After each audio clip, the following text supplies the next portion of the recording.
Well, just a few different questions. I know that you probably had the run-of-the-mill ones today. First off, just in terms of fashion sense, just talk us through a few of the pieces that you're actually wearing. I noticed the bling watch. Just talk us through that.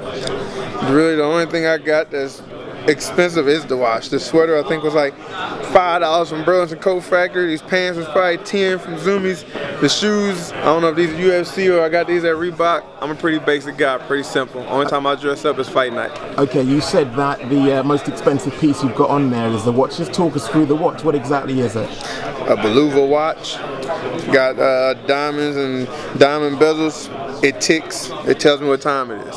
Jimmy, you're used to the normal run-of-the-mill questions. We're going to mix things up ever so slightly. I was speaking to Corey about his dress sense and in particular the watches that he had on.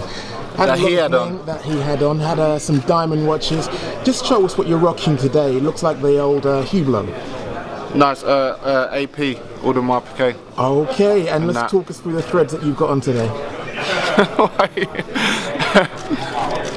I've gone for Louis Vuitton today, shoes and top, Dolce & Gabbana. Well, moving on to the conventional questions, you know we like to mix it up ever so slightly. Corey does talk a lot about the fact I went Tom Ford as well, perfume, you can smell it. Like the leather one, it's my favourite. I take it that you've been watching a lot of film, a lot of tape on Mr. Manuwa. I mean, what are the things that you've actually picked up yourself, just having watched probably hours of tape? From watching tape on Jimmy, you know he hits hard. He's his head isn't moving all the time, but he's got a good reaction time. If you throw a punch, the lazy punch, he'll slip and come back right over the top. He doesn't let you miss and not pay for it. If you miss, he's usually coming back at the counter. And he's not looking for a takedown. He throws ripping hard kicks. When he throws a kick, they come hard and fast. Corey was talking about the fact that he has seen a few of your interviews and you're talking very confidently about title shots. He thinks that you may be overlooking him and he's going to play on that. An interview with him will pop up, somebody tag me in on my fan page or on Facebook and I'll read the title or whatever. But as for looking too deep into it and studying and seeing what people say, I try to pay that any attention because I can only worry about one thing. I'm worried about Saturday right now.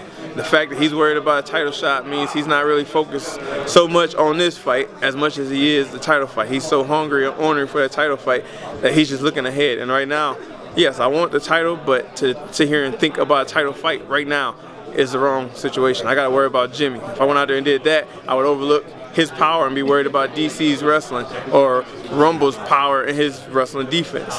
So right now I'm focused on Saturday. That's all that's important to me. Listen, I don't overlook anybody. I'm fully focused on him. It's other people are talking about title shots, Dana White, all the media and everything. And you know, that I'm just answering the questions. I'm fully focused on him. And just finally, in terms of how the fight will actually end, just talk to me about how it's played out in your mind. In my mind, I'm just going to go out there and put pressure on, you know, smart pressure and movement. And just use my cardio. You know, that's my biggest advantage. My cardio and then my wrestling, my two biggest advantages. But I'm more focused on the cardio aspect than I am the wrestling. Because with the movement, that takes cardio. I can only see it ending one way, and that's me putting it on him and him not being able to take it, and the ref, either he goes down or the ref stops it. I can only see it going that way.